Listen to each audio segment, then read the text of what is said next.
Welcome to Charlotte Execs After Dark. Relationships, business talk, real life.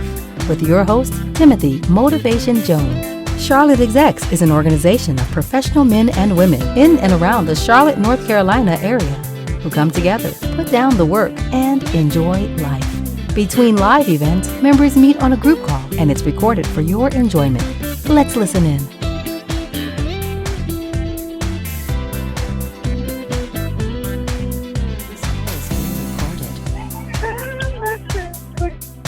Good evening, everybody. Who was that singing for? Good evening. Okay, let me start muting because they ain't stopping. Okay. All right. Thank you all for tuning in to tonight's show. My name is Timothy Jones. This is Charlotte Execs After Dark. Not going to waste too much time. I want to get to the people because the people are what makes this call a success, this podcast a success. This is a recorded call we do on Wednesday, Eastern Standard Time at 9 p.m., and then we put it up as a podcast. So it's going to be real quick here, and I'm going to do something different tonight, but I want to see who's on the line before we do that. Somebody from Bridgeport, Michigan. Who's this on the call, please? Bridgeport, Michigan. Last four is 2925. Who's that? This is Adrian. Okay, Adrian. I'm surprised to say Bridgeport, Michigan. It should be Saginaw, Michigan. Oh, you from Sag Nasty. From the Mad Sag Nasty. Yeah, right down the street from Flint. Okay. Good to have you on the call, man. Appreciate it. Thank you. Yeah. Who do we have on line at 1731, Louisiana? This is Jason, Tim. What's up, Jason? How's it going, man? Good, man. Glad to have you back on the call. Awesome. Got these brothers. So that's Adrian, Jason. We're going to do something different tonight. We'll get to it. Who is this? I just unmuted. Is that Kwame? Pittsburgh? Kwame? That's him. I don't know what he's doing, but that's his number.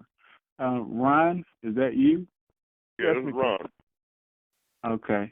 Okay, Ron, what's going on? Hey, how's it going, bro? All right. Kwame, that was you said, huh? Yes, sir. Okay. Good to have you on the call, brother. And is this Charlie? What's happening, Timothy? What's going on, brother, man? What's happening? How you? All right. We got 2, 4, 5 brothers on the call already. That's pretty good, man. And it's right in line with what I had in mind, too. I'm going to see who else is on the line. We're going to get straight to it. 7954. Who's this?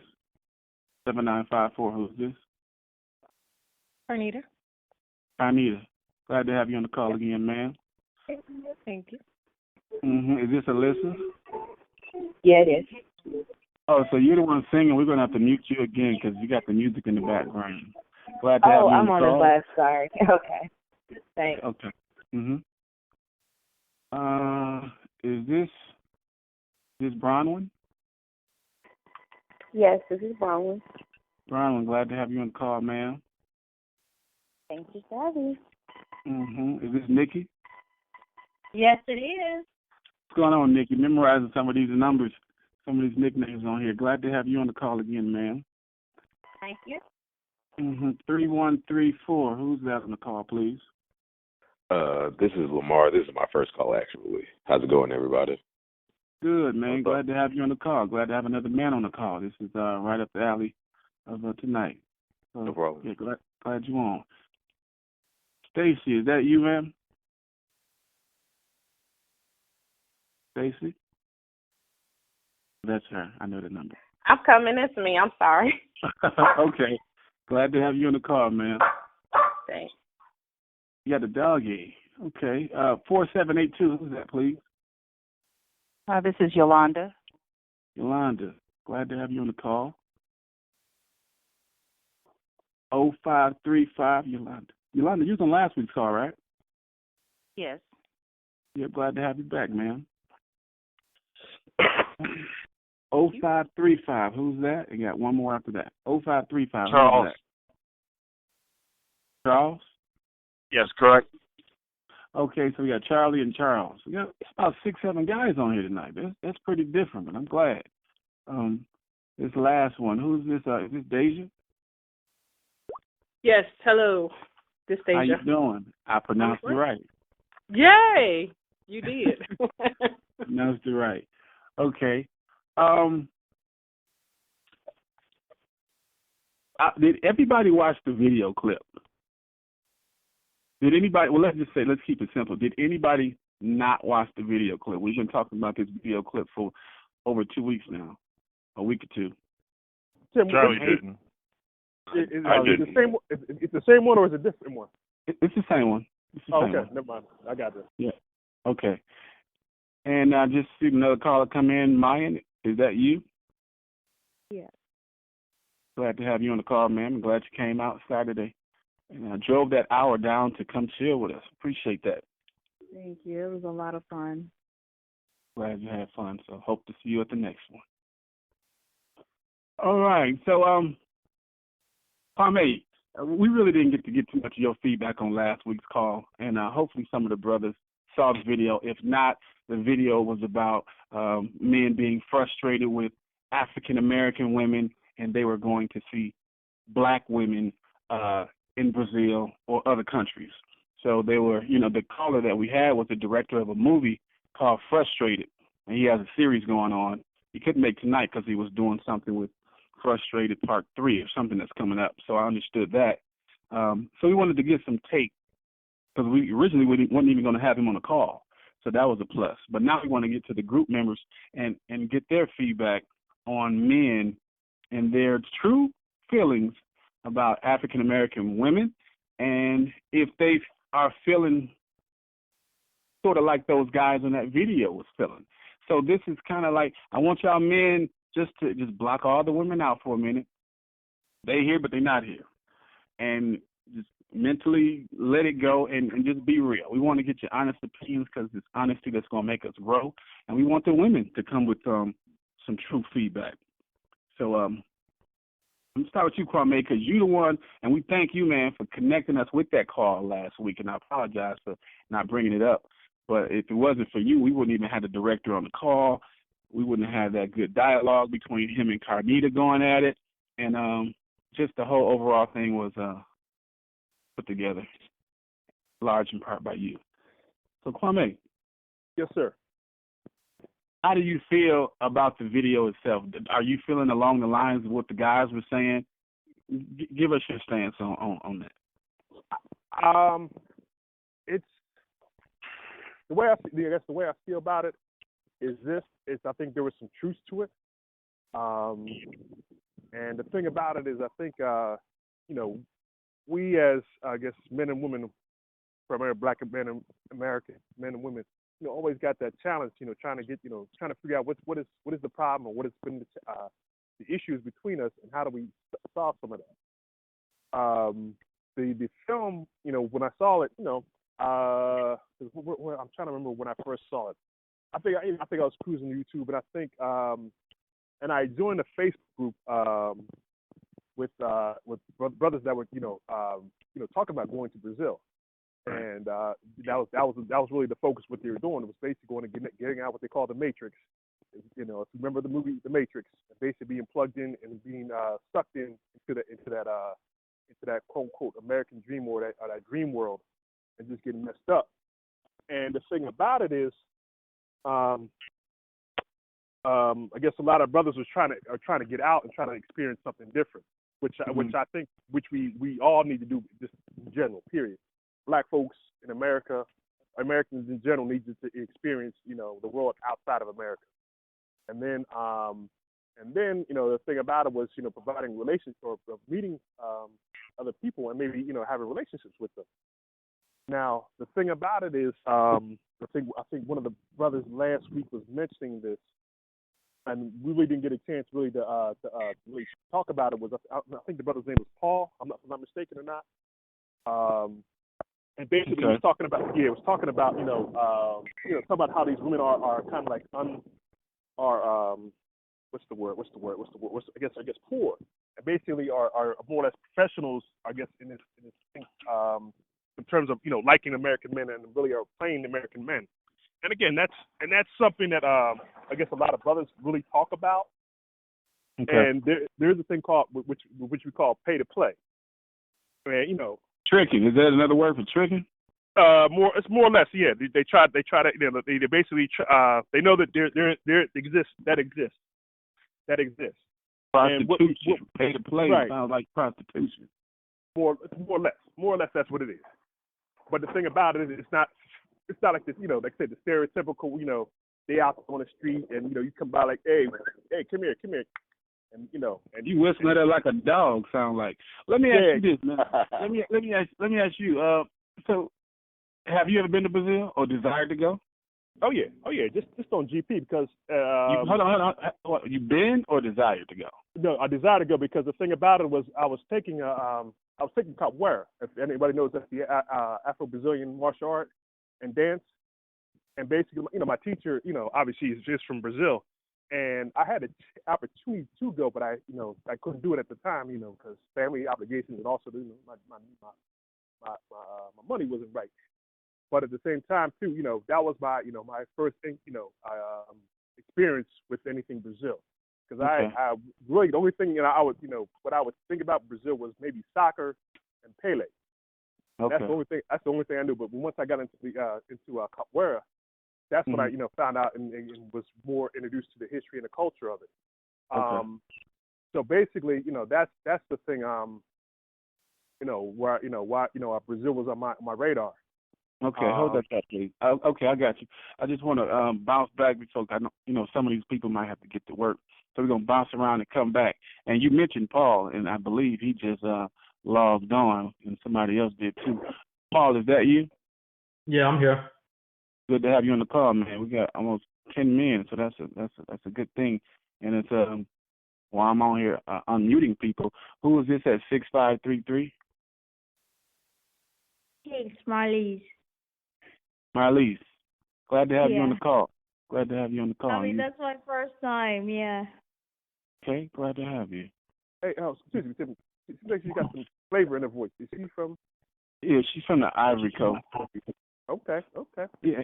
And who is this from Delaware? 0557. Michelle Fax. Michelle Fax, glad to have you on the call, ma'am, and glad you came out Saturday. Thank you. And somebody else just logged on 5498. I'm sorry. Who's that? Hi, Timothy. This is Tina. Tina, hi. Glad to have you back on the call. Thank you. Okay, Jason, you were on last week's call.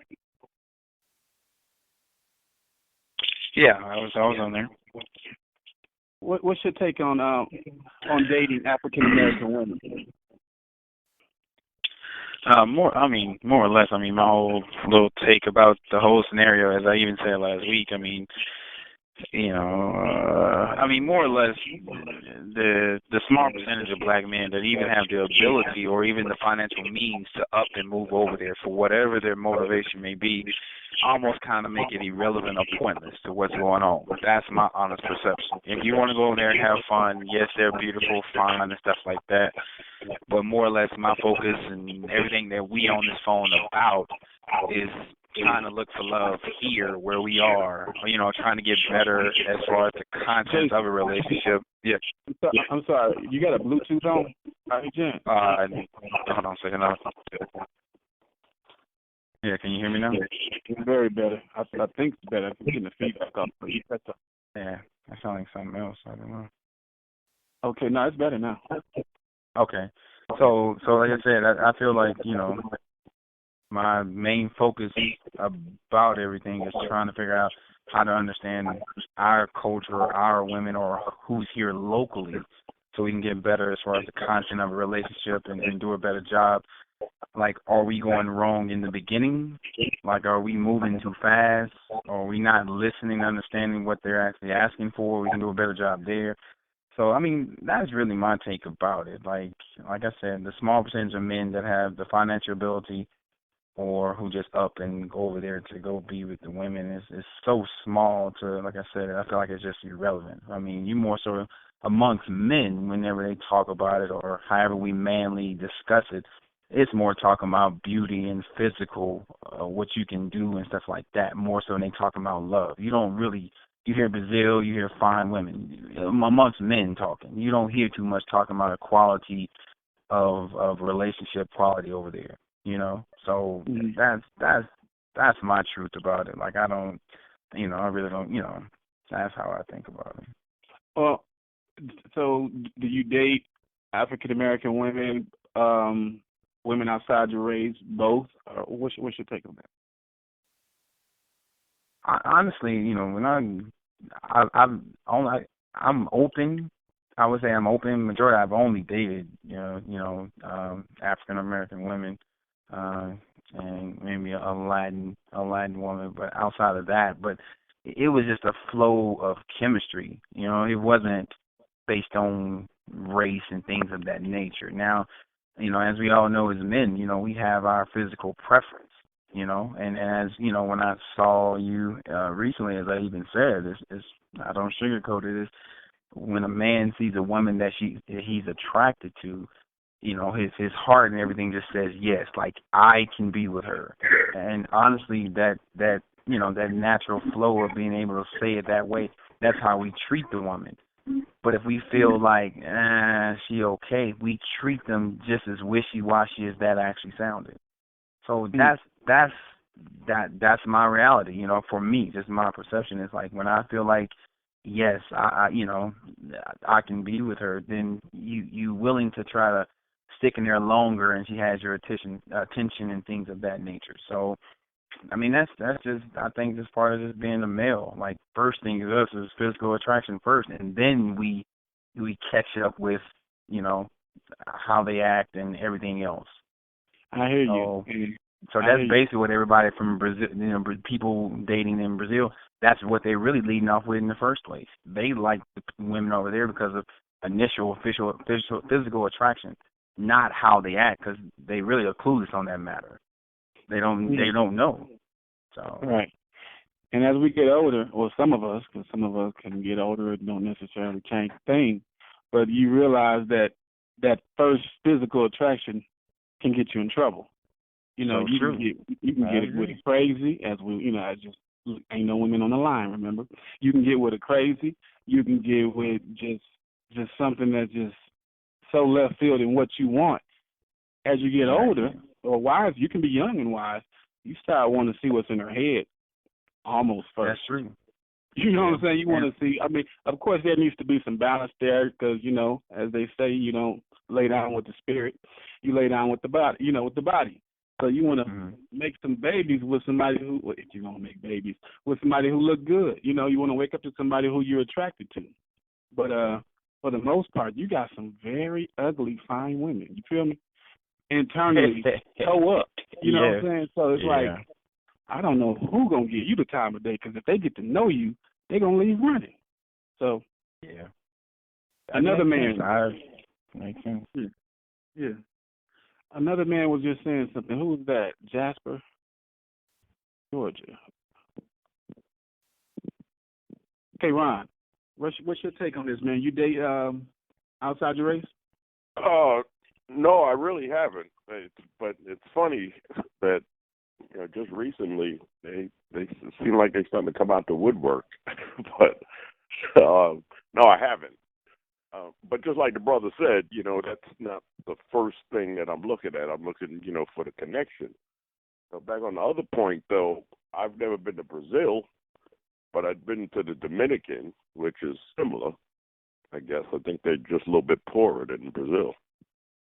And that was several years ago. And, you know, the brother's on point. You know, it's just kind of all about physical. You're not really looking to see how people act or whatever. But, you know, in talking about the dating world here, one of the things that I run into a lot of times that, you know, doesn't really set right with me is, you know, folks, women not being over some of their past, you know, and holding on to that and being so, defensive and suspicious and all of this from, things that they had gone through. And, it's like, I'm not the one, it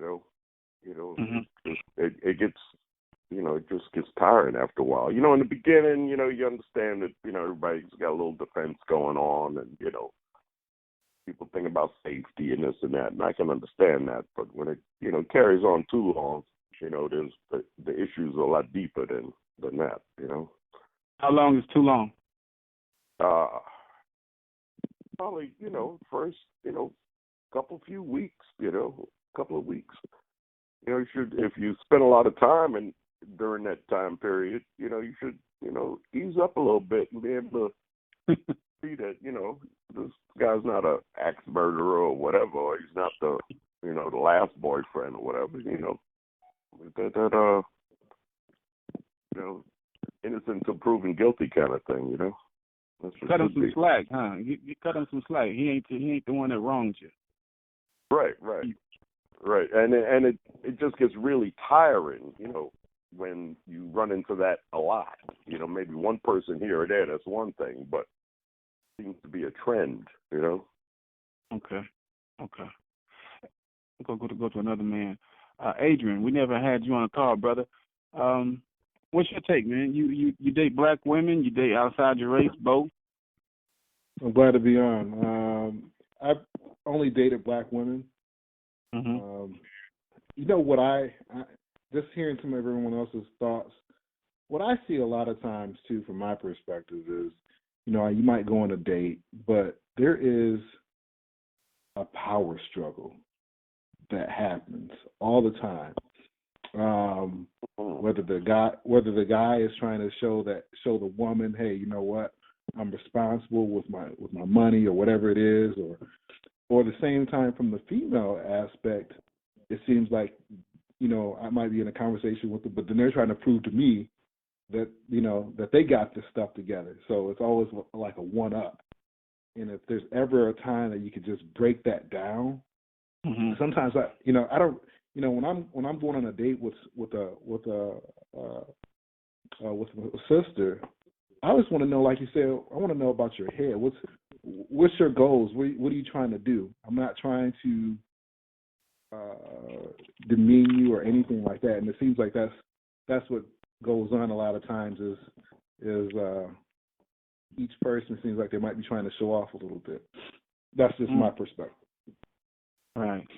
Impress the other person, but if they're trying to impress you, they must be really digging you, Well, not necessarily. I don't know. That's no. I'm trying to get his point of view. I'm good. Go ahead. No, go ahead. So, what were you saying? No, I'm saying. Now I'm just trying to get your feedback on that point. So, do you think she's trying to impress you, or do you think she's trying to showboat you? I'm just trying to figure it out. Impress. I think it's trying to impress. It's trying to impress. Impress to more than, how do I want to say it? So that you kind of dig her more. So maybe some of the stuff is true, maybe it's not. But then also is, one of the things like in the movie,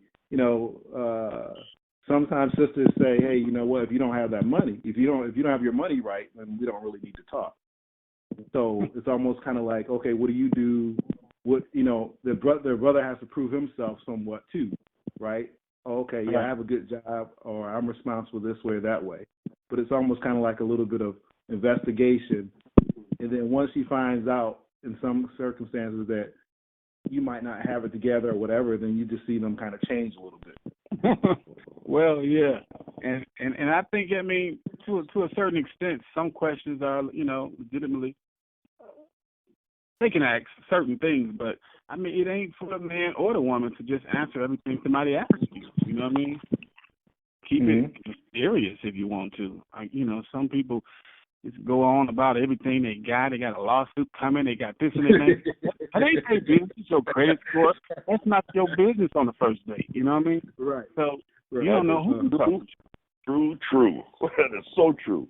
Somebody trying to set you up, and if anything, if you telling them all of what you got coming, or this and this and that and the other, you could be, their desires for you could be for that stuff, not for you. Mm-hmm. Exactly. So I mean, yeah, there can be a balance that I'm a man, I can take care of myself, but you can find out about the extra if we move forward. And the same with you. I don't need to know all about everything she got going on. It ain't my business. Yeah, I mean, can I say something? That issue is a lot deeper, than that. It's like first date is just a hello, let's see if we enjoy each other's company. Let's see if there's a little bit of chemistry. Let's have a little fun. It ain't about, going through somebody's resume. That's not what it's about. Mm-hmm. That's not the time for it. That's really, and if somebody got that, that much stuff up front that they got to know before they even want to really get to know you, that's the problem. Okay. We're going to holler at Charlie and Paul, and I think we had another man on here. We're going to get y'all intake. Charlie, what's going on, brother? What's happening, bruh? What's up, man? I got a whole nother take on this, though, about the Brazil thing. Mm-hmm. I did it outside my race, but I think the whole thing with the different country is that outside of our country, we are looked at as legends. In America, we just another Negro, or just another nigga, But we go to Canada, we go to Brazil, we go anywhere else, we have that reputation, which is probably not. Sometimes it's notorious though, but we are a legend, like for music and sports and the bravado of an American black man. I'm an engineer and I work with a lot of Africans and stuff like that, and I see them clamoring to try to socialize with me and give me that handshake. They just like the white people do when they're trying to make, be black. You know what I mean? So they view us differently than anybody else, any other kind of black man. An American black man is looked at as a real resilient and strong, but yet very creative, and all the things that come out of America, they see it coming from us, So that's the other part of that. So it's kind of like an idol worship when we go to Brazil and like, oh damn, an American black man. And they clamor to get to him, and like that in Canada. I lived in Buffalo, and Buffalo is like right skipping a jump over to Canada. So I experienced that firsthand. I go over there and they tripping over themselves to try to talk to me and stuff. Yeah. But in America, I'm just a regular dude. So the women that you dated outside of your race, ain't no women on the phone. It's just the brothers. You ain't heard nothing but male voices so far. So the women that you dated outside your race, were they a bit more easier to get along with? Let's just have the raw truth. It is, but because they're like a little bit starstruck. You know what I mean? Like, oh damn, and she's trying to comply. She's trying to keep me. She don't want me to go nowhere. So you ain't even met any sisters like that? And if I'm muting you, it's just to because you may have some feedback, or we're just trying to keep the focus on the speaker. Now, I lost my train of thought. What was you saying, man? Because I was muting people. Yeah, I mean, you get that. It's like, only other time I ever got that was when I was in high school, right? And I went to a rural high school to visit. And they never saw an urban black dude before, you know what I mean? So I think that's what it is. But outside of being starstruck, because I guess, every individual is different, you ever met a woman, a black woman, who was just, equally as easy to get along with? Oh, I get along, man. I make sure I get along. And I don't even, I don't like to generalize anyway, though. Exactly. So I'm on an individual that I know that I'm a special person, so it's going to take a equally special person to match me. So more than likely, whoever I'm talking to is probably not my match. So I treat it as, we don't know until we get to know each other and decide one way or the other. I don't just lock in just because you're fine and I think you're fine. We got things going on, but we may be a totally repulsive personalities, that we just can't mesh, because we're both trying to occupy the same space or whatever. You need to find somebody that compliments you, not necessarily that they got so much going on for them and then what you can get out of that, but what you can do for each other and be a synergistic couple. Right, That's what I was right. looking for now. And let It's me hard ask to you this. find. Yeah, and let me ask you this before I move on to a couple more guys. You've been married before. I'm not interested necessarily in the details of your marriage and all that, but what was it in that woman that identified her to you? Like, this is her. Well, see, I first got married when I was 18, and so my criteria was very low back then. Matter of fact, my first wife was white and Puerto Rican, so I was on that thing where I was looking at the light skin and thinking that was better than the dark, But I was stuck on that for a while. But then, as I learned about myself and understand life and stuff like that, I changed my criteria more internal and not so surface, So, Okay. So my second wife was a Jamaican. Yeah. She was Dominican. My second wife was a Jamaican. She's Jamaican. Wow. I met her in Canada though. So, Jamaicans think they're better than Americans anyway. They think that they're are higher than us. Because I said they're Hold on. You might not want to be generalizing. We might have some of them on the phone. That's cool though, but we're notorious. I told you that though. We're not necessarily looked at as good. Like they hear me, I'm an engineer, then they hear that I'm Black American. Like what? We thought those niggas was dumb. Yeah. So there's that, And so yeah, I changed. I try to better myself as I get older and go through life.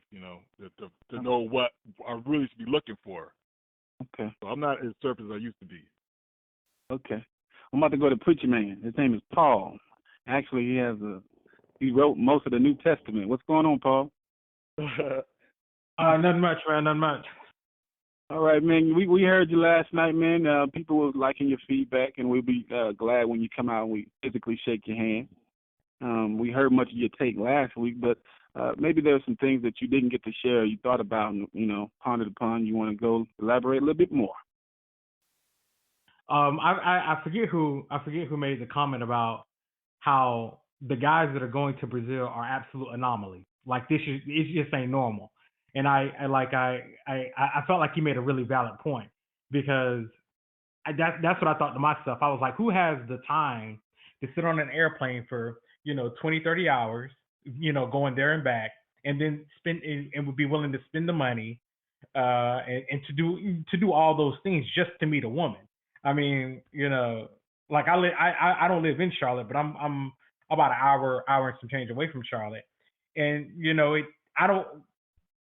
I don't think the dating scene is that bad. Like I haven't really dipped my toe I haven't really jumped into it because I don't live in Charlotte, but I can't see a scenario where people would do that on the regular. I think all those people were just anomalies, man. And I mean, like I primarily have only dated Black women. I mean, I've probably had one or two dates here and there with women that weren't Black, but other than that, I don't know. Like I couldn't see a scenario. I don't want to say that, but tell us, how did those dates go? How did those dates with those other women go? It was kind of uneventful. Like it didn't materialize into anything. It was just we hung out, we had fun, and everything just kind of faded away, And I don't know if it's because I have an affinity for Black women. Like if a scenario existed where I was in a room with women of all races, I'm going to gravitate toward the Black women. There might be women that will come after me that might be from different races, but I'm going to gravitate toward the Black women. So right, yeah. And you said that nothing materialized and they kind of faded. Ain't nobody else on the phone but brothers. So just were these like dates, like met them out at the grocery store, or was it like a Facebook old friend, or was it Tinder? What was it? So the two that come to mind immediately, I was working at this shop, and when I was living in Louisiana, and we used to put like rims on cars and tint cars and stuff like that. And there was a white chick who came in there, and one thing led to another. We ended up hanging out one night. Like I got her phone number, and we chatted each other up enough times, and we just hung out. And then I think we hung out maybe twice, and then that was it. And then there was another woman that I met in Tampa. She was Puerto Rican, and that never materialized. I met her at a convenience store. She was working at a convenience store, and I would go in there, and one day I chatted her up, and we hung out a few times, but nothing ever materialized. And like I said, I think part of that is because like she's a perfect example of the Puerto Rican. She was cute, and she's a perfect example of how had she been black, I think that things would have gotten a lot further. But because I guess I just I couldn't identify with her, because she wasn't a black woman. I think that contributed to things just kind of falling apart. But did y'all get down though? I want to know if y'all got down. Yeah, well, he said one thing led to another. I was trying to feel out what he meant when he said one thing led to another. And you said she was cute, and they come with them bodies too. So that's what it was, wasn't it? She was. I mean, she was. For me, she was. I mean, she was just cute, And I'm a man. I like the thrill of the hunt. So it was like I kept popping up. You was hunting, all right. So yeah, I mean, but like I said, it's just it's she lacked that black woman magic. You know what I mean? And nothing ever materialized. Ain't lying, I mean, because how do you feel about women who, like, they on the phone, they speaking like a totally different language, you don't know what she's saying, who's she talking to? I mean, you can dig that? You can be in a relationship like that? Me personally, what do you mean by that? Like they speak a different language and you don't speak it, you don't know what she's saying. What do you mean, like literally a different language, like yeah, I'm saying like she speaks Spanish and you don't speak Spanish or some other language, and you know what I'm saying? That's really one thing that kind of held me back a lot. Like, I don't know what you're talking about. You really probably have a strong accent. You don't feel things that I've been through, but that language barrier was big for me. Yeah, literally. So it's funny you say that, because I was thinking about the whole dating like Brazilians, and I've been to the Dominican Republic several times. And I actually used to live in the Dominican Republic, and that language barrier ain't no punk. Like for me, a relationship revolves around communication, right. and trust. Yeah, exactly. It's like if we can't talk. Like there are women right now that I went to the Dominican Republic twice this year, and I got a bunch of phone numbers, and the conversation is just right really quick because like I speak Spanish, but it's so limited that it's like I want to talk about deep stuff. I want to talk about goals. I want to talk about, things that happened in your day and how it made you feel. And if we can't do that, if we can't get to those levels, then it's not going to work out. Exactly. Communication. You hit it right on the head. We'll move on to another man. Any men on the phone that I haven't touched? And I do see a couple calls that come in. Let's see if this is a man. 0677, you're Philadelphia too. 0677, who's that? Don't be shy. We're going to go to the women in a minute, so I'm trying to get all the men. 0677, any other men? No, that 0677 is Mike. Mike. Okay, yeah. Glad to have you on the call. Have you been on the call before? Oh, yeah. I believe you was on that one call about divorcing. Yeah. Okay, glad to have you back, brother. So you've been listening. We've been talking about, men who go to the Brazil or wherever they're going to find quote unquote black women.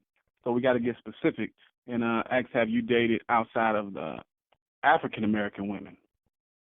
No, I haven't dated outside of African American women since, I've been to Brazil a few times. I wouldn't say I had dates out there, but I've been to Brazil a few times. So I haven't dated outside of African American women since I was probably in college. That was probably roughly about 25 years ago. And it's mostly by preference. And part of it was the fact that I was married for about a little more than 20 years. So I really haven't dated many people since in a while. But since I've been, separated, I haven't dated anyone outside of African American women. Okay, are you open to it? I'm open to dating women of color. So if that would be in Brazil, actually I haven't been to Brazil. I've been to Haiti and Dominican. So if it's African women, Haitian, Puerto Rican, most certainly open to it. I have no issues with it at all, actually. I've never pursued or had an encounter that way, but it's not that, I wouldn't close the door. Actually, I would find it very intriguing. Really? Yeah. Okay. All right. Yeah, I would definitely find it intriguing to see. I've lived in Philadelphia, so there's a lot of African women there, Dominican and Spanish women there, and people there, and I've heard lots of horror stories about men dating African women, African American men dating African women, and some of the stories they tell. But as far as I'm concerned, I would be intrigued to date a woman of color outside of America. Okay. Share like one or two horror stories, because I've dated African women. I lived in Germany and I dated African women. Hold on. We're going to actually, Mike, to follow that, we're going to go to a woman of color who's on the line, and she's not African American. And Marlise, are you there? Oh my God. Hey. Hi, Timothy. What's going on, ma'am? I was like, what? Sorry. Hi, everybody. I'm sorry. Hello. Yeah. So Marlise, you live in New York. You're in Charlotte. Have you been dating at all? And I'll ask some more questions. Have you been dating at all? Yes. Yeah. Now, have you been dating black men outside your race? What have you been? Yes. Who have you been dating? Yeah. Both? African Americans, and white. Okay, so and what is your original country? What country you come from? I'm from the Ivory Coast. The Ivory Coast. And African American, and white. And in your opinion, which one has been the easiest to deal with? Now, we understand that you ain't date all white men, all African men, or all black men. We're asking your experience, which has been the easiest for you to deal with?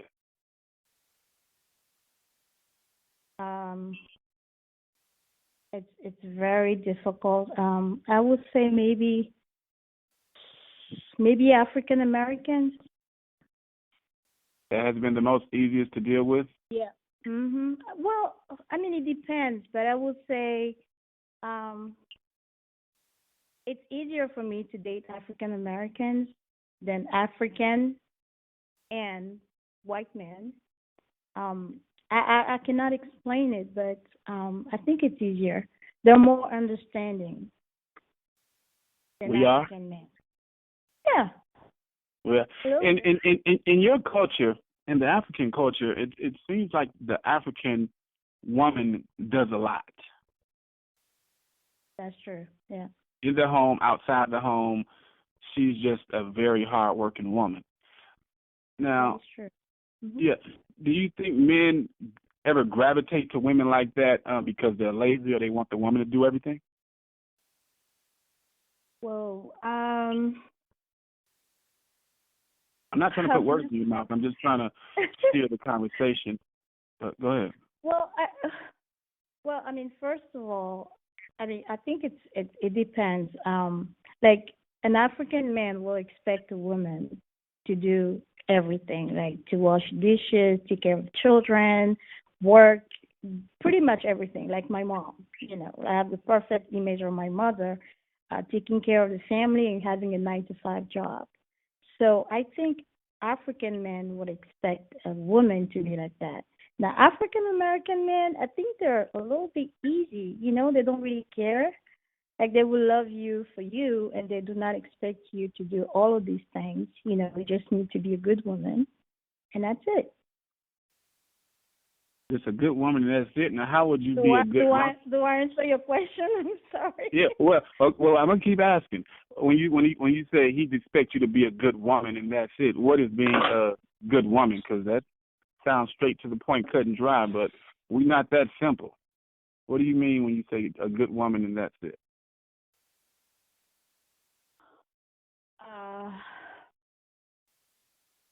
take care of them. Okay, I'm gonna talk. I'm gonna speak from my personal experience, right? So I dated a couple of African Americans, and they were very they didn't really ask for too much, like taking care of them, cooking for them, and then they were like, "Oh my God, oh Marley, you're so nice." But for me, it's natural, it's normal. You know what I mean? An African man will probably ask you a little bit more. Right. Right. I don't know if you guys understand or. I know what you're saying. It's like I have an example. demanding with the ones that I've ran into. Yeah. They take you for granted, and they really want, because for them it's normal. They don't see us as I'm not gonna say this word, but for them, they take us for granted pretty much because it's normal. Like in Africa, that's what everybody does. Like every woman would do the same thing. But when I come here and I date an African American and I do these things, for me it is normal, and for others, and for the men, they're like, "Oh my God, girl, you are so nice," and I keep telling them this is normal. You treat them like a king, but that's just a part of your culture and who you are. You cater to your men, you do all these things, and they appreciate it more. African men will not. Well, I'm not going to say that they don't appreciate it, but it's normal for them. Right. So now, it's like whatever. Before I go to another woman, let me ask you this real quick, because there are some African American women who know how to cater their man, as he caters to her as well. But what is your definition of catering to your man? Because there may be some African women who still need to have some lessons on it. And there are some African American women who can use some lessons on what is truly catering to your man. So tell us, what do you feel that is? I will keep it simple. For example, when you love somebody or when you like somebody, and when you care about someone, right, you want to make sure the person is good. I'll give you one example. One day, I think I had a man. Well, I was dating somebody, and then he came home. I think it was very late, So I got up and I started to cook, make sure it was okay, having a little massage and everything. And he was like, "Wow," I think some women would not do that. Like, he was an African American, and he told me that he has never met a woman who did that for him before. I mean, just little things like that. I'm not saying that African women are special, but we just make sure we take care of our men. Right. And I know black women that do that too. So, but I hear what you're saying. Just take care. Now, how do you expect him to take care of you, or is it so embedded to be taken for granted? Do you not care if he does something like that in return to you? Yeah, he will. Yeah, I will care, and I know he will do that. I mean, if he likes me, he will do the same. Yeah. All right, we're gonna go to another woman. Okay. So you better be careful, Marlise. People might be trying to blow up your inbox. No. So. All right. Okay. Thank you. All right. Nikki, you there? Yeah, I'm here. What's your take on some things that you've been hearing? I'm just observing tonight, just listening. I don't really have any take as of yet. Okay, that's cool. Maya, how about you?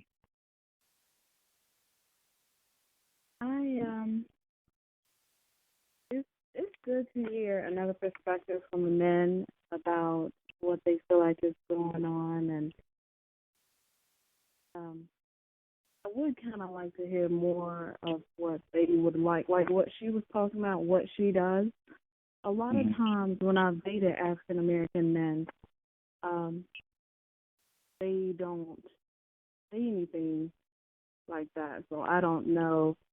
Some people do like it. Some people like, I don't know, I don't want you coming into my space that soon. So I kind of tried to learn him so that way I don't, make him feel like I'm just invading his space or anything. But as far as African American men, they are the top men in this world. I feel like they are the strongest. They have dealt with the most. They are the most handsome. They deal with a lot. Mm-hmm. So, hands down, I give it to African American men. Okay. They have. All right. We'll let some men comment on that after we go around a little bit. Brian, are you there? Hold on a second. Unmuting. Or is that Yolanda's number? I'm sorry. I'm mixing these names up. But I'm here. Now, who's that? Hello? Yeah, It's Bronwyn. Bronwyn? Bronwyn. Yes. Okay. What's your take, ma'am? I think it's very interesting. I think it takes a strong black man to deal with a black woman. From my personal experience, I've been on dates outside my race, and just I never clicked, but from my personal experience, I just gravitate towards more of the black men. And as far as African American women knowing how to serve their men, or I guess do nice general things, like I've been taught that you do it for someone you really care about. You just don't do it for anybody. Like growing up, I guess the old school people that I've grown up around, you do that for your husband or somebody that you want to be your husband. You just don't do it for anybody. I hear that. Okay. But no, that's just my take on it. I'm just listening. All right. Appreciate it. Taking it all in. Mm-hmm. Stacy. Hey, I'm here. What's going on, ma'am? Nothing much. What's your take on things you've been hearing? Well, surprisingly, I connected with an old friend, and he went to Brazil. So we had this long discussion, and in fact, he informed me, like we were talking about it, and we discussed it, and his big thing was a lot of the women over there are pretty, but they lack substance. And this was coming from another black man. And he told me when he got there, he was treated like royalty. He said the women over there worship the men, but the women over here support our men. And he was telling me, it was kind of like tricking. And he was saying, if you wanted to have fun or a good time, that was the place to go. Now, mind you, he went with his friends, so he spoke on the experience. And my take on it is, I feel like love is love. There's no one general category saying you have to date this race or that race. But my thing is, when you meet that person, make sure they have some form of substance. Like, it goes deeper than that. So when you get to an island over there and you say, oh, they cater to us and they treat us like royalty, but are they treating you that way because they want you to rescue them from their circumstances or if they're in poverty or in lack? And like he told me, they can smell American man a mile away. So, of course, they're going to put their best foot forward and cater to them because you never know if they have a hidden agenda. So, at the end of the day, I just feel like whether she's purple, black, white, whatever, when you meet that person, see if she's bringing substance to the table. Get to know her. So, and another thing is, I don't think women are difficult. A lot of times people have gone through things. And the first time that somebody may say something or act a certain way, you categorize women, say, oh, she's mean, but you never really got to know her to find out why she acts the way she do. Right. That's a good point. That's a very good point.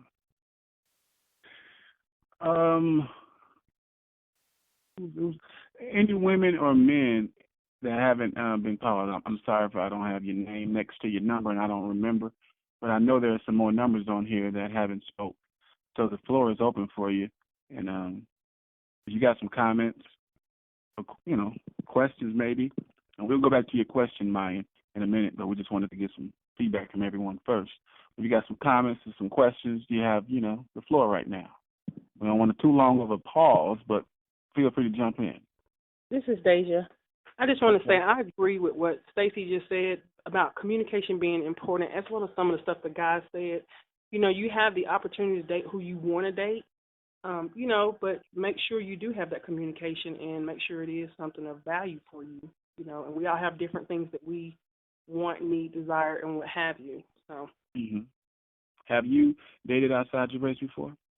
I have not, but, you know, in the midst of everything that's going on in our society and how Black women are portrayed, you know, you get a lot of negative. So for me personally, I haven't dated anybody outside of Black men, but I'm open to the option of that. I did date an African guy one time. That was an interesting experience that I don't want to repeat. Really? Take about 2 minutes and tell us about that real quick.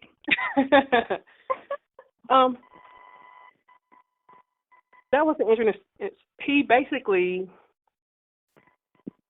I found out he was a Jehovah's Witness, and his intention was to convert me. And I noticed how he would play little things and do little things. Like, you could see the controlling aspect come out, and I'm like, I can't with you. You can't control me. You know, I'm open to being led, but I got to know where you're going before I'm going behind you. You can't lead me anywhere. I do want a strong man that can lead me, and I'm willing to go, but you can't just take me anywhere. I'm sorry. And I cannot follow a passive man nowhere. I just can't. Passive? When you say passive, describe what you mean? He waiting on me to tell him what to do or lead him. You know, like almost like he don't know how to run a household, his life, or what have you. And it's different from, you know, somebody needing help or trying to build something. But I'm probably not really giving you a good description. But I have a few friend guys that and they sweet guys, good hearts, but they so passive. Too weak for you, huh?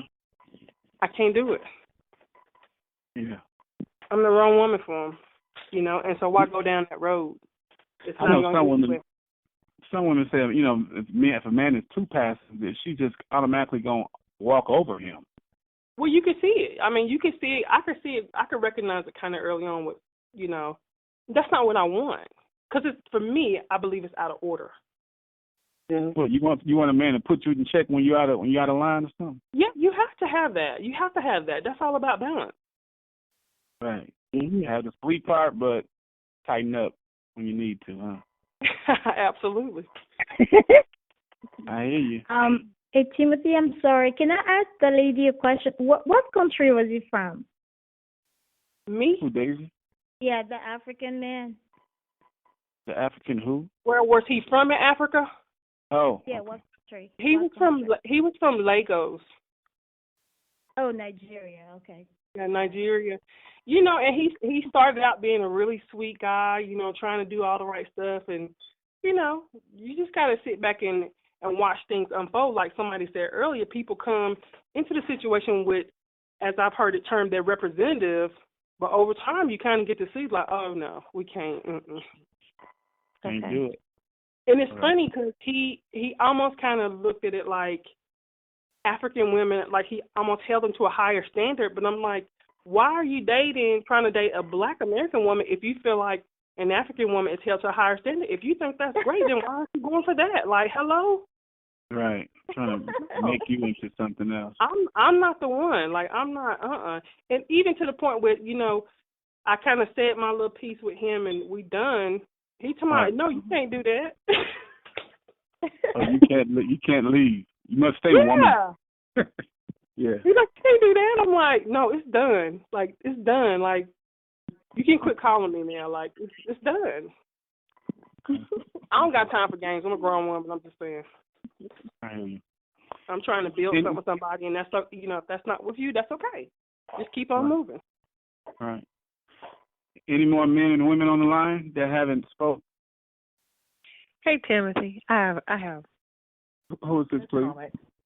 This is Carnita. Carnita. Okay. Yeah. Mm-hmm. I think a lot of the problem is people go into every situation with their own experience and their own expectations. And because it's a lot of the same things that Black women say about Black men, I've heard white men say about white women, Hispanic men say about Hispanic women. Because a woman is a woman. You know, she has her own experience and her own expectations, and vice versa for guys. And I think part of the problem is if you go into a situation thinking that you want somebody to play a role in your life, that's different than looking for a partner.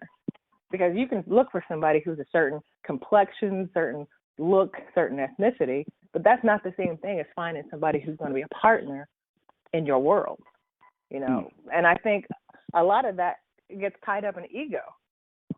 I mean, when you go down to a South American country and feel like, oh, their women are better because they treat me like a king, to me, that's not looking for a partnership. That's looking to have your ego stroked.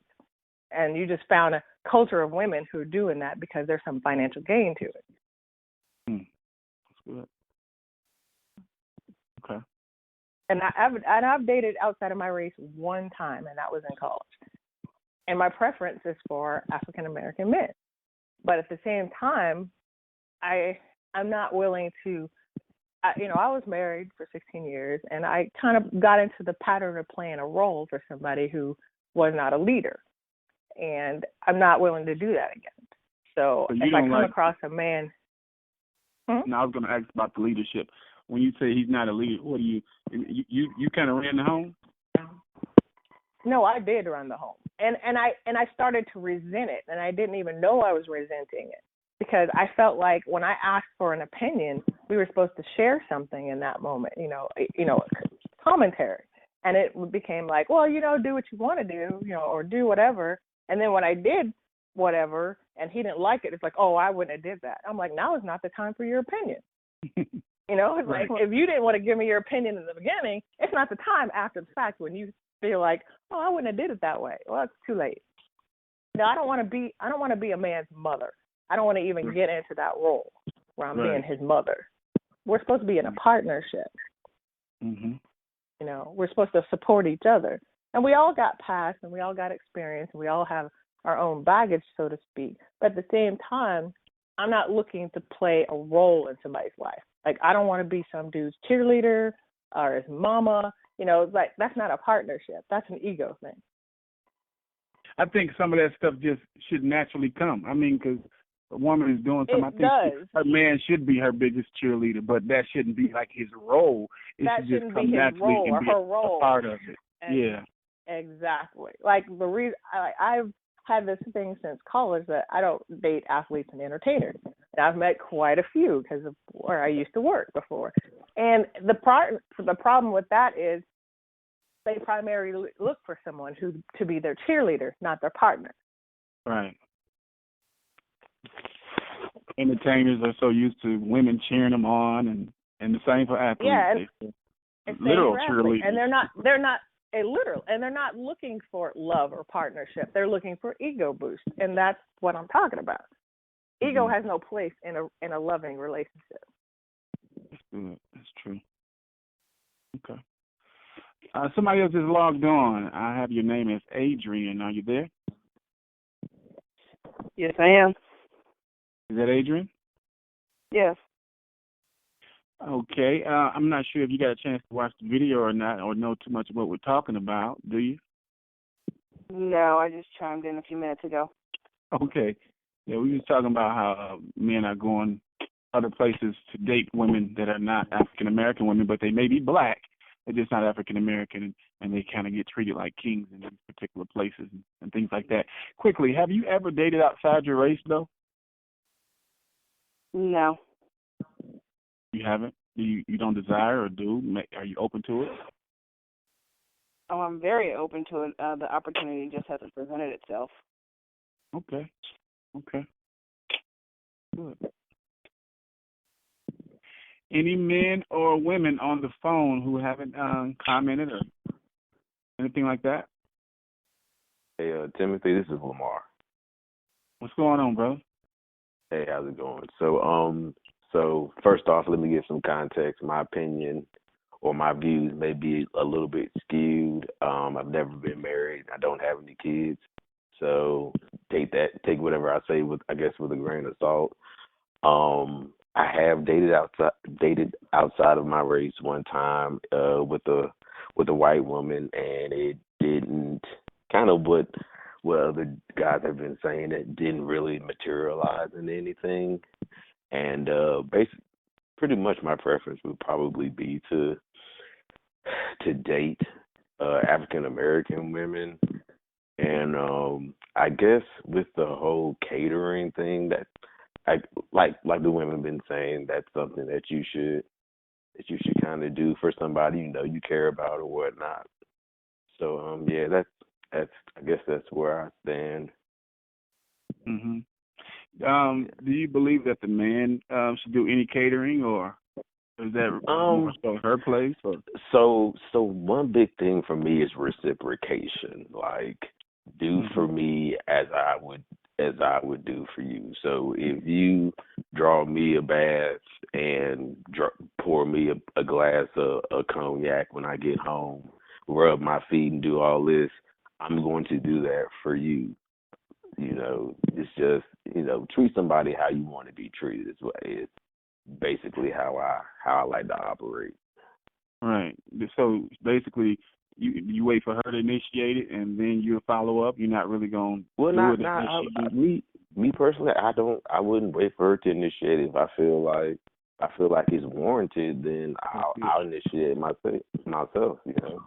That's it. Yeah. As a leader, a lot of times men should step up and do it first. Yeah, but I think as men we want to, most of the time we want to see what a woman's willing to do or what she's capable of doing before we go I guess go knee deep into something, or like relationship or something like that.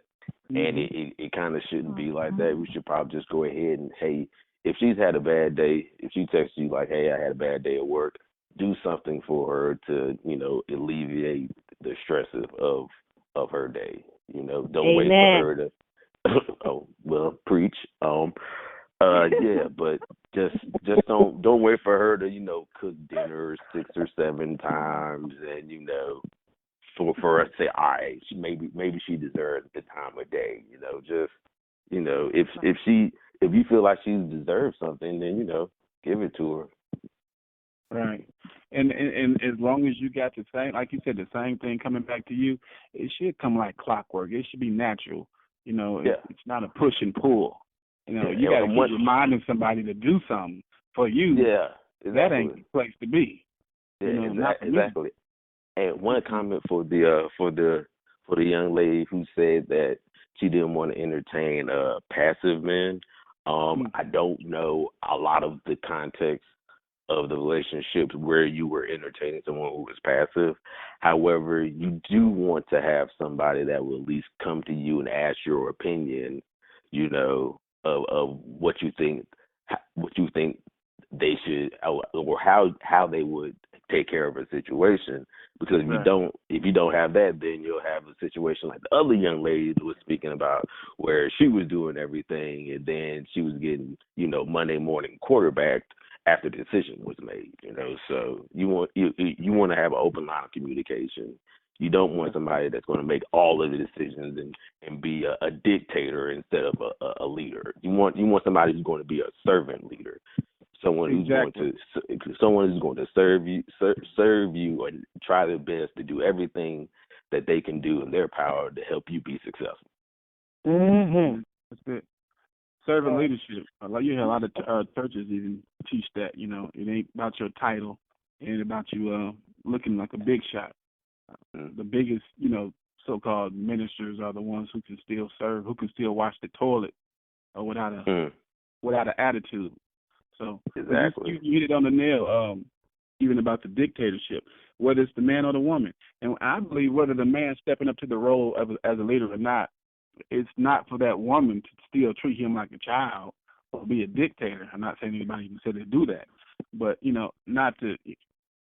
Somebody got to leave the house, yeah. And if he's not doing it, whether he's absent or physically or just not there, even though he's living in the house, somebody got to leave the house. It's unfortunate that many women do step up and run the house. Yeah. But at the same time, especially if kids are involved, I believe he should still be respected as the man.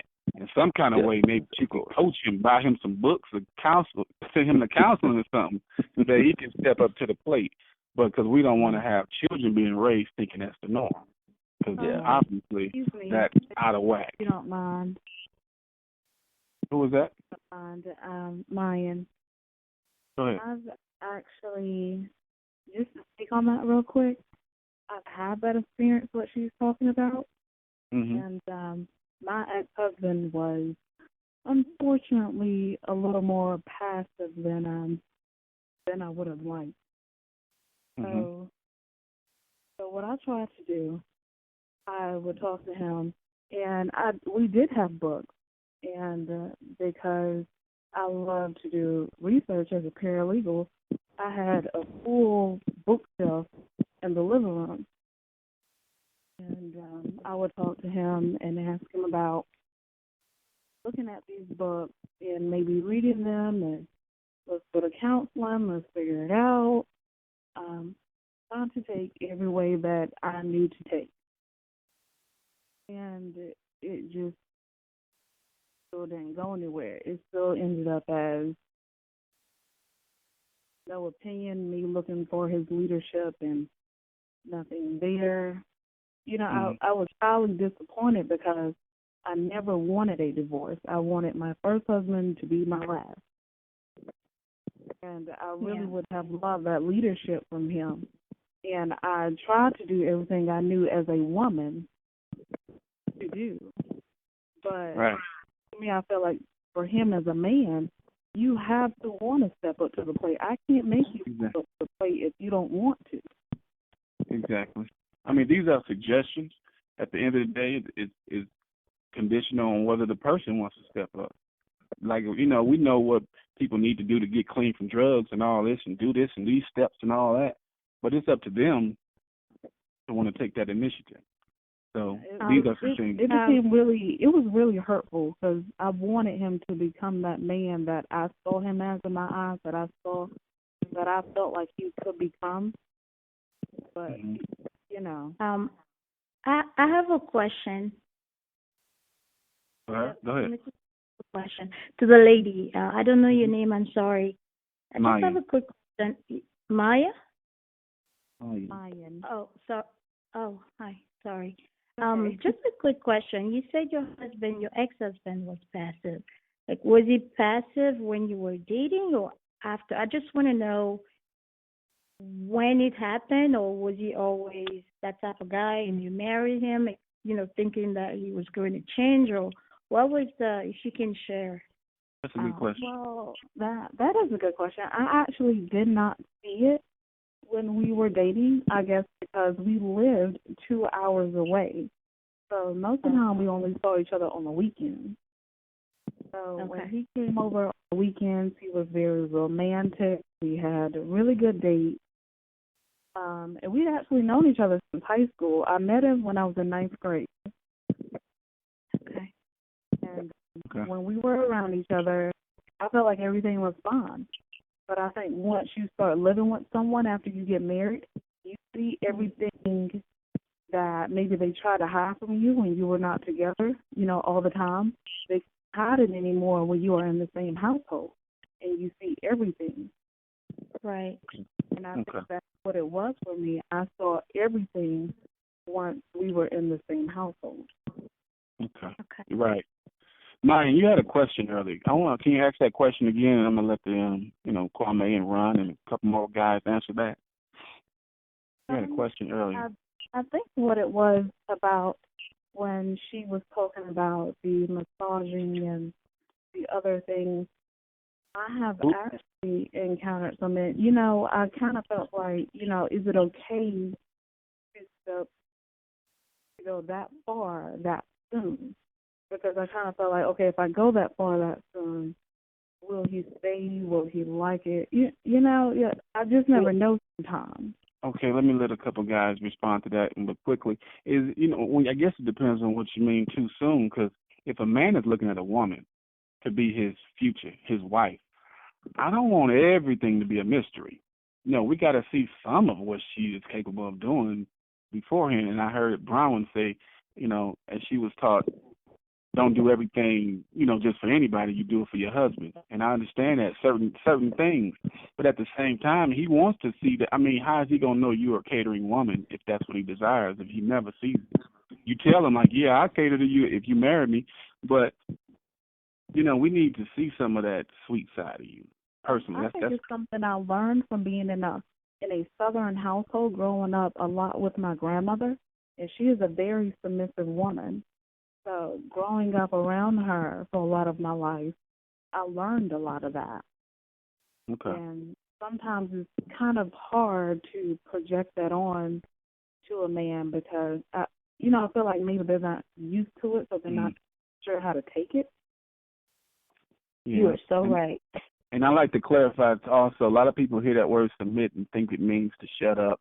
I got all the answers. You don't have anything to say. And if they really learn what submission means, it means to adapt. So a woman should be adaptable. Hopefully that man has a vision to adapt to. And obviously that's something that a lot of men lack. And then therefore you got frustration. But submission doesn't mean, got to beat on your chest all the time that you run the house. You run the house, it's going to be clear who run the house. If you're the leader, you a head, you ain't got to say it.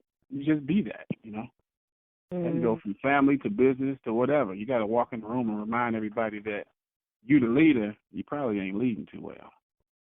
So, Kwame, you started this thing, Yeah, brother. Hey, brother. Yeah, I think with the what she was saying, yeah. Well, I think really the situation is, we get around these, or the issue of, or not the issue, but the saying of the independent black woman, and then when you have a sister that's catering, and it is like an anomaly, and it's like wow, it's like we brothers ain't used to that, and that's what we want, and that's like as the brothers who do travel overseas and come across that's what they see. They see regardless of they say if it's a pay to play or someone that they may talk to, in a serious fashion.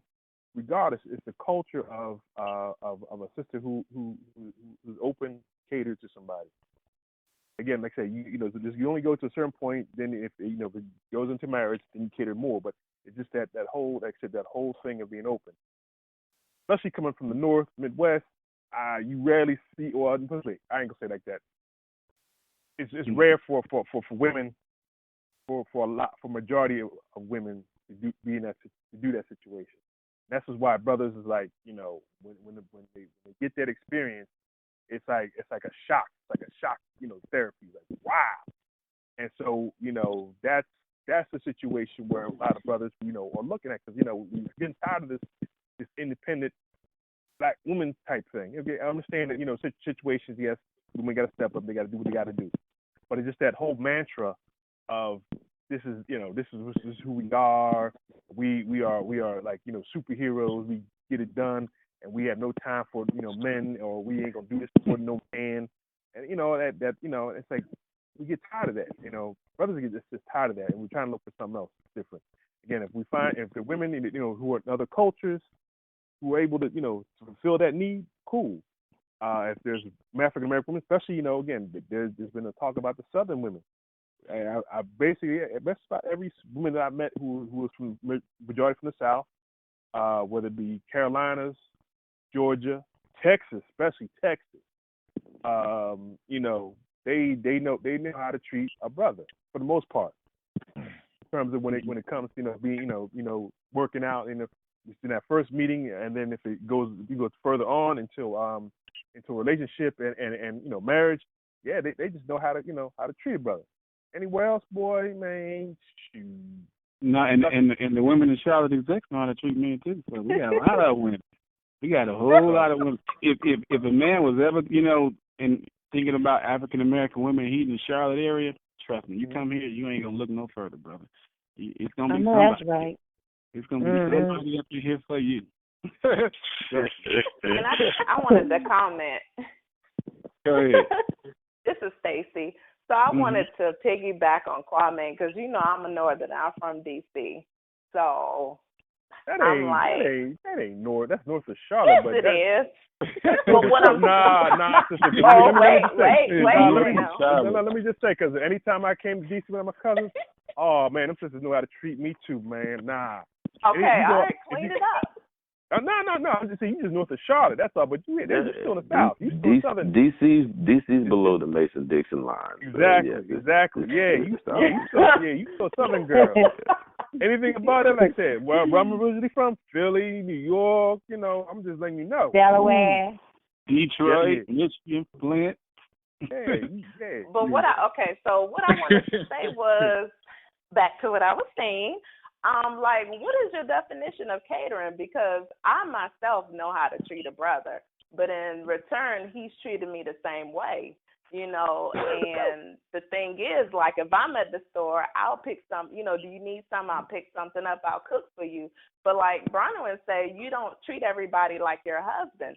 So what is that catering factor that you're looking for when you're just in the dating stage?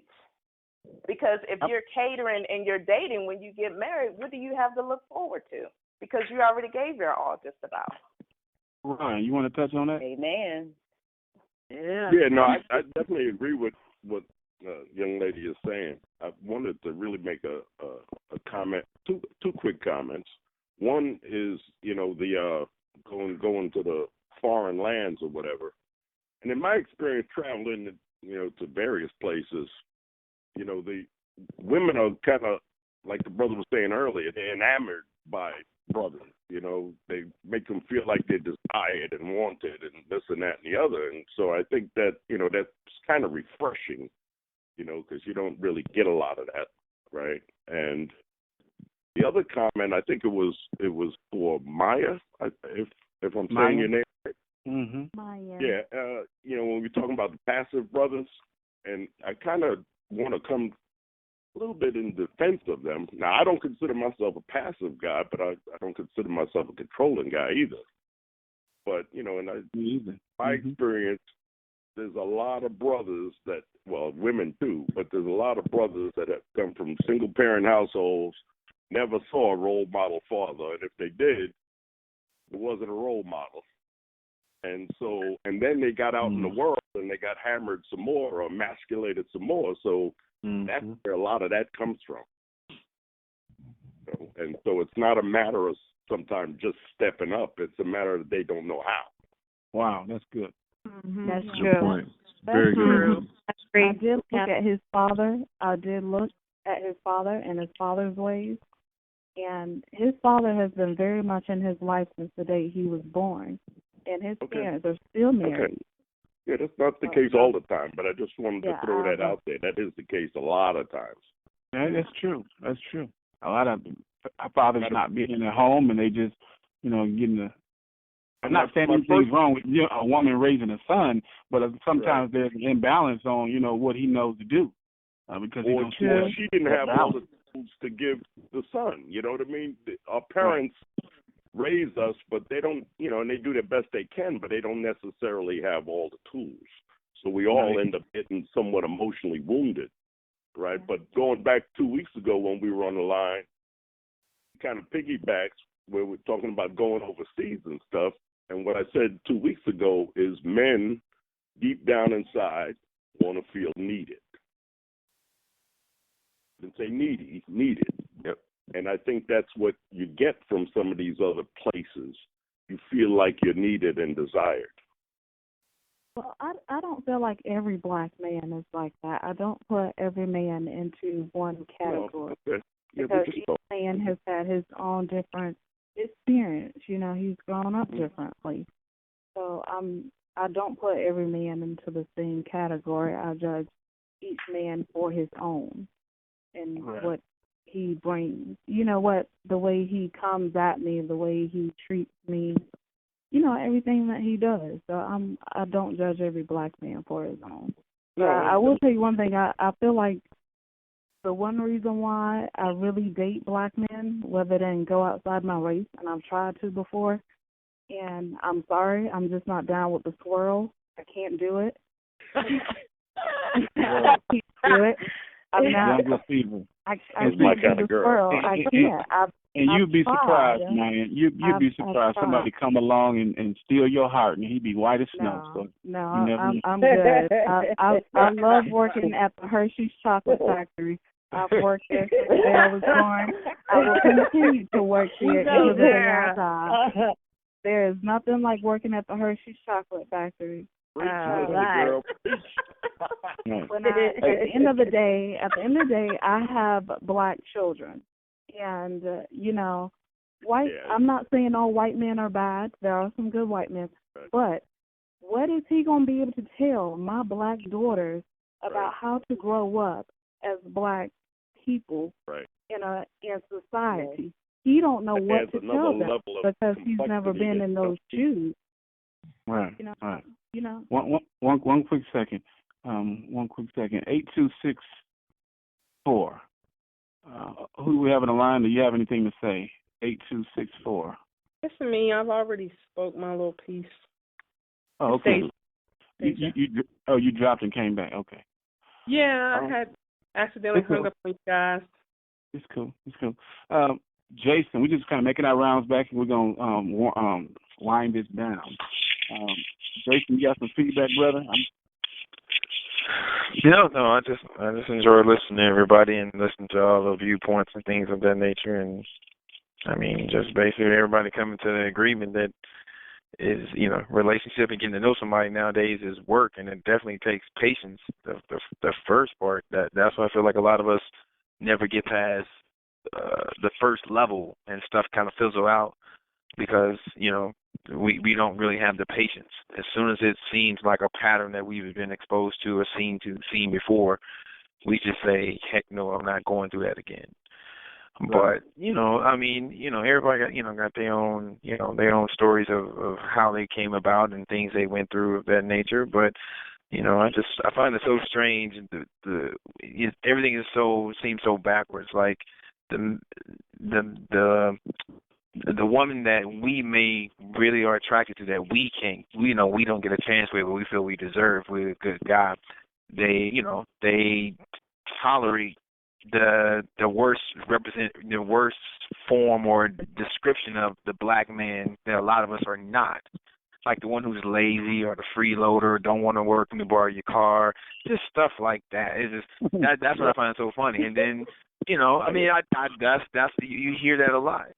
But but then, hey, but it's everything just leads back to that same concept: the grass is not green on the other side. As far as I'm older, not jealous of anybody's relationship. Like the visual content of my relationship. Because you look at somebody else like, man, I should be with a person that looks like that. I mean, I should find me somebody that looks like that. But it's not what it's cracked up to be if you can go one layer behind what you see. So basically, patience come in as far as, man, it's worth waiting for quality, chemistry, and all these other aspects that we all discussing right now because, and it may not come in the visual manner in which you originally thought it would. And that's truly, the biggest part of learning right now since getting older is that things in our life, you think about it, a lot of things don't come the way you envision. Things don't work the way you planned. It's like everything is against the grain. So more than likely, hey, you're probably going to end up with somebody that you never really envisioned or you wasn't really looking at, but something's going to sit you down in the space with that person. You're going to find out that's who you should have been with the whole time. And that's how I, remain open-minded. And if you find a good one, a woman that got substance, moral upstanding, she ain't a hoe, let's just say. You know what I'm saying? She know how to treat you. She know how to carry herself, man. Don't look any further. For what we know now, we all sitting right here on this phone. We better get out of it. We better get out the game and say it's over. Like I'll be with her. That's it. Because it's tough trying to find somebody like that. So when you find it, hey man, for men, man, say you quit. It's sometimes turn your cards in and say I found the best I know that exists.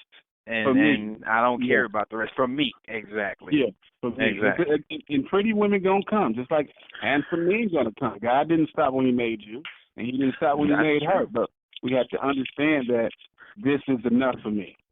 This is enough. So until a man can really get to that point in life, he's gonna be a mess anyway. So Adrian from Bridgeport, because we got two Adrians on here. The man, Adrian. What's going on, man? What's going on? Any last words? No, I just appreciate this whole function of getting the men and the women together I think this is great. You know, coming from the Midwest, we don't have nothing like this. So I think it's good to get everyone's opinion on it. Like you said, I think everybody wants to be loved and have that special person. And I think there's some good points on, you know, looking at the whole context. You know, when you sit down before the lady or the man, in the woman's case, seeing the background and trying to understand, and then trying to work. I know I love my black sisters, I really do, and I want to find that special person, somebody that I can settle down with and have a true good relationship with. So I think this is great to see, you know, the woman's perspective, and then also see some of the fellows' perspective. So thank you so much. You're welcome, man. Appreciate you being on. We're going to get from Charlie, Paul, and Lamar. Hey, but Jason, I'm working on that for you, though. I hear you. I appreciate it, man. Like I said, until then, you know, stay course, keep working on my castle until she comes. You know, that's how you got to do. Keep working on the castle. That's right. I'm working on that specifically for you, though. You know, talk to you, Charlie. All right. Yeah, Charlie. Any last words? Yeah, I wanted to talk about put my 2 cents in about catering. I think you should just do whatever comes from your heart. You shouldn't have these rules about when to do what, married or not, because if you're holding back, you're not being yourself. And you should do it. And even if you're married, right? If you're married and you're doing it just because you think you got to, it's going to get old, and you're going to start resenting it after a while. So, you're not going to get that feeling right away. You should, but as you start feeling fond of that person, and you start getting that urge and that inkling to do nice things like that, let it flow, because that's what makes what makes it grow on each other and make it flourish, and you see that. I just wanted to add that. I agree. Lamar, you got any last words, brother? I just wanted to say I'm not sure which young lady said this, but the young lady that said she loves black men, she loves her African American brothers.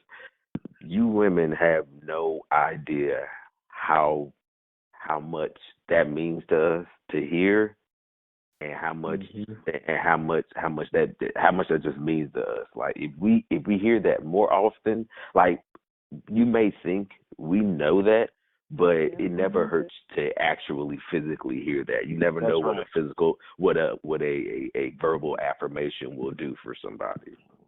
So for whichever one of you young ladies that say that, let me say I appreciate you for saying that, and you made my entire week. So I appreciate you. Don't know who said that, but thank you. That was Maya or Stacy. It was one of them, I believe. The Hershey Factory. You said that. Yeah. Mike. Paul, you got any last words, brother?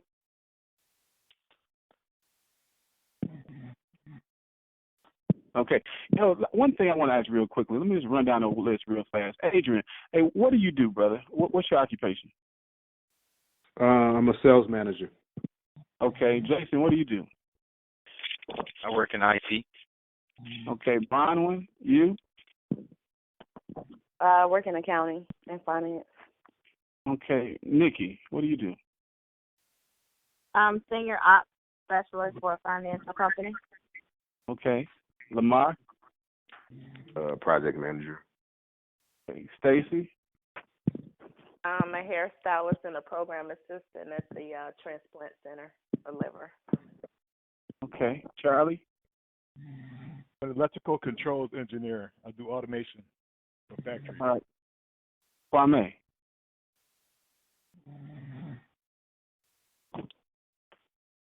Sorry, Ron. brother. I'm sorry, Okay. brother. I'm sorry, brother. Customer service and sales. I started to mute myself. I'm sorry, brother. Cool. Ron? Yeah, I was just commenting on Kwame. I do industrial cybersecurity, so I make sure they don't hack and turn the electric off. Okay. All right. Mayan? Self-employed paralegal. Okay. Paralegal. Paul? I see your numbers in here, Paul. Marlise? Accounting and finance. Okay. The other Adrian? Project manager. Project manager. And Deja? HR director and a realtor. Okay. I see about 4 other numbers on here that don't have names, so you can go ahead and shout your name out and what you do. I'm sorry that I don't have your name next to your number. Michelle Fax. That's who? Michelle Fax. I'm a certified nursing assistant and a hairstylist. Okay. Michelle, Mike. you got to get your input. Mike? Yeah, I'm cybersecurity. Nice. Yeah, cybersecurity. Michelle, I don't think you commented tonight. Let's get your input before we close this call out. I've been observing and I've been listening to everyone, but I'm not going to mention no names because I am not good with names at all. And pretty much some of the feedback I have experienced myself were, first of all, I've never dated outside of my race. And I believe that staying within my culture was powerful for African man, American man and women. I was listening to some the one I can't remember her name, she's talking about catering. I was married for 22 years, with him for 26 years, been divorced for 8 years. So pretty much when I was younger, I was raised to take care of home. We didn't have a child life because I was taking care of my siblings while my parents were working. So I've learned a lot. And I've learned in my marriage, the first few years of my marriage, I got married young, 11 days before my 21st birthday. And I've learned from my ex-husband that he was more, he didn't really stood up for a lot of stuff, you know, kind of put me in a position I had to be in control, like not control, but leadership in the home. We had 3 children, and as far as making some decisions, which I prefer, we made them together. It was always, you know, what do you think about it? I didn't like that. I prefer that we come into agreement together instead of me making the decision. So I've always been the submissive woman in my marriage. I catered to him, you know. That was the way I was raised, you know, how to take care of home. You know, I would cook for him, and he would come home from work, coming from carpentry, and I would make sure he had a dinner and his bath and everything else that a wife's supposed to do. So anyway, make a long story short, I dated, when we had a divorce, I dated someone, and kind of like one of the young ladies mentioned about, you know, you do everything for the person, and what is there to look for once you marry them. I didn't know no other way. I mean, all I knew was what I was taught is to be submissive, pretty much being a wife to someone that wasn't his wife. But I didn't know no other way but that way. And he took it for granted. This call was catered to them and was submissive to them, and they didn't appreciate it, just pretty much took it for granted. So it just really didn't work out. We dated for like 5 years, and he had his own personal issues, but I still continue to be submissive to him. So there is some good African-American women out there that still submissive and cater to their man. You know, I'm just being patient, and when God sent this man to me, you know what I mean? But I still have it, you know. He done equipped me with so much, you know, as a good woman, strong black woman, and know my position, my role in the relationship, you know, not trying to be in control and wear the pants. I don't believe that a woman should have that role, and there's some African-American women that does that. Feel like they have to be in control, and that's not me. So I'm just going to end it on that note. I have a lot to say. I'm not going to say it tonight. I'll just wait another time. But I was just trying to touch on some of the feedback from the others that was on the line. So Okay. that's it. Well, hopefully be back next week. We're definitely going to touch on some of that, specifically that topic. So hopefully you can come back and share. There's somebody on here with an Atlanta number. Is that Mike? Did you come? Is that Mike? 3791. I'm sorry. Nevertheless. Who's that? It's Nikki. You hung up on me, Tim. Yeah, I hung up on everybody. All of us, yeah. Everybody just clicked out. If my phone hung up, then everybody got hung up on. So I got to be careful. Don't take it personal, Nikki. Okay. All right. I'm about to say that. Let's make that now. All right, y'all. I appreciate y'all for being on the call. We are nearing 2 hours, about an hour and 45. So appreciate y'all for being on the call. It was very enlightening and good. A lot of wisdom shared. And just like that, we're going to get on off here. Y'all have a good night and hope to see y'all next week. Good night, everyone. Good night. All right, good night.